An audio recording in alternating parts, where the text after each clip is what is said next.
Assalamualaikum warahmatullahi wabarakatuh. Perkenalkan, kami dari kelompok 5. Saya sendiri Gina Afianta sebagai ketua kelompok. Saya Devitri Rapika. Saya Sherin Alia. Saya Sulfa Nisa. Saya Venka Putri.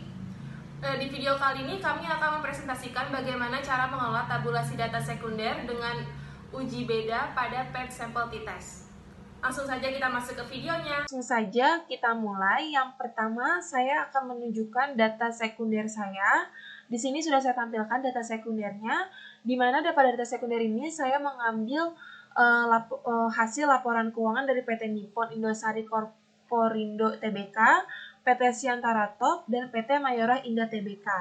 Di mana dari nilai aset, ekuitas, laba, dan penjualan, saya mendapatkan hasil untuk nilai ROA, ROE, net profit, dan harga saham. Nah, di sini saya memakai laporan keuangan periode 2014 hingga 2018. Baik, langsung saja kita masuk ke dalam aplikasi SPSS. Di sini sudah saya buka aplikasi SPSS-nya, langsung saja saya klik New Dataset.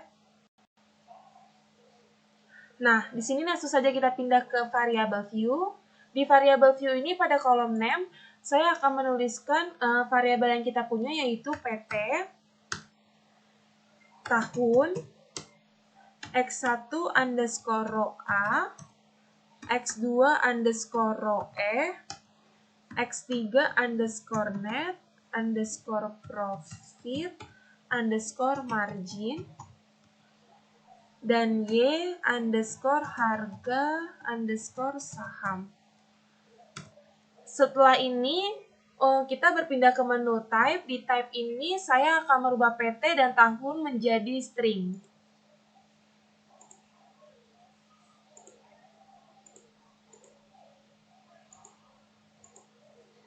Lalu untuk variabel X dan variabel Y tetap type-nya yaitu numerik. Lalu karena saya di sini membutuhkan untuk ROA, ROE, dan net profit margin itu 3 angka di belakang koma, di sini desimalnya saya rubah menjadi 3. Dan untuk harga saham karena nilai asli yaitu saya akan rubah menjadi 0.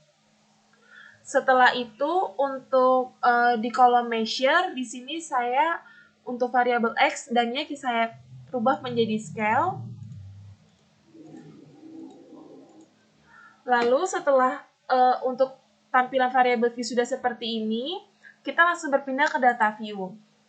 Nah, di data view ini saya akan mengcopy nilai ROA, ROE, net profit, dan harga saham untuk ketiga PT ini dipindahkan ke dalam aplikasi SPSS. Langsung saja kita copy lalu kita paste. Nah, sudah di copy paste. Lalu untuk PT di sini saya akan menamakan PT Nippon Indosari Korporindo yaitu dengan inisial ROTI. Lalu untuk tahunnya di sini saya memakai tahun dari 2014 hingga 2018. Kita masukkan dari 2018 sampai 2014 ya teman-teman.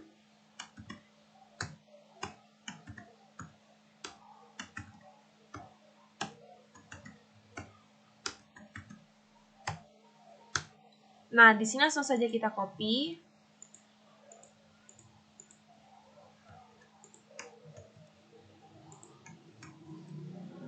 Nah, untuk PT yang kedua yaitu ada PT Siantar Top. Saya beri inisial STTP. Lalu untuk PT Mayora Indah Tbk di sini saya kasih inisial MYOR. Lalu sesudah itu kita langsung mulai saja untuk uji analisnya. Langsung saja kita ke uji normalitas dengan data sekunder. Sebelumnya saya sudah memindahkan data sekunder Excel. Lalu kita langsung ke Analyze, Regression, Linear. X1 sampai dengan X3 kita pindahkan ke independen, Y kita pindahkan ke dependen. Lalu klik save, klik unstandardize, continue, oke. Dan outputnya sudah keluar. Selanjutnya, kita akan melakukan uji normalitas dengan metode Kolmogorov-Smirnov test. Hal yang pertama kita lakukan yaitu kita klik transform, lalu kita klik compute variable. Pada target variable kita tuliskan absolute. Lalu pada numeric expression kita tuliskan ABS, buka kurung, kita pindahkan unstandardized ke kanan, lalu kita tutup kurung. Lalu pada function group kita klik all, dan pada function and special variable kita klik ABS. Lalu kita klik OK. Lalu selanjutnya kita klik analyze, kita klik non-parametric test, lalu kita pilih legacy dialogs, lalu kita pilih sampel KS. Dan kita pindahkan unstandardized ke kanan, lalu pada exact kita pilih Monte Carlo. Kita klik continue dan kita klik OK. Ini merupakan hasil dari output uji normalitas. Lalu pada uji normalitas ini, kelompok kami menggunakan metode one sample Kolmogorov-Smirnov test. Untuk dasar pengambilan pada keputusan uji normalitas metode one sample Kolmogorov-Smirnov test ini, yang pertama, jika nilai signifikasi lebih besar dari 0,05, maka data berdistribusi secara normal. Jika nilai signifikasi lebih kecil dari 0,05, maka data berdistribusi tidak normal. Pada analisis outputnya dari uji normalitas menggunakan metode one sample Kolmogorov-Smirnov, didapatkan hasil signifikasi dari uji normalitas yaitu sebesar 0,200, di mana hasil tersebut lebih besar dari taraf signifikasi yaitu sebesar 0,05, sehingga dapat disimpulkan bahwa uji tes normalitas pada penelitian ini terdistribusi secara normal. Untuk uji sampel t-testnya, di sini saya akan memberitahu pair t-test itu merupakan uji parametrik yang dapat digunakan pada dua data berpasangan. Tujuan dari uji ini adalah untuk melihat apakah ada perbedaan rata-rata antara dua sampel yang saling berpasangan atau berhubungan. Baik, langsung saja kita mulai langkah-langkahnya. Yang pertama, kita klik analyze, lalu kita pilih compare means, lalu kita pilih paired sample t-test. Lalu di sini, pada pair 1 kita masukkan X1, lalu pada variabel 2 kita masukkan Y harga saham. Untuk pair 2 kita masukkan juga X2 dan Y harga saham.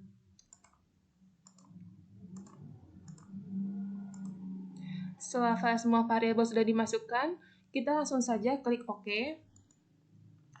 Nah, di sini sudah keluar untuk output paired sample t-testnya. Di sini terdapat paired sample statistik, paired sample correlation, dan paired sample test.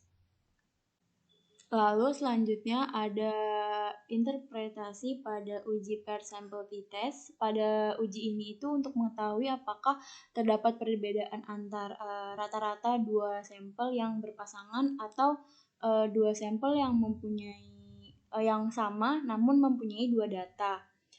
Pada uji paired sample t-test ini merupakan bagian dari statistik parametrik.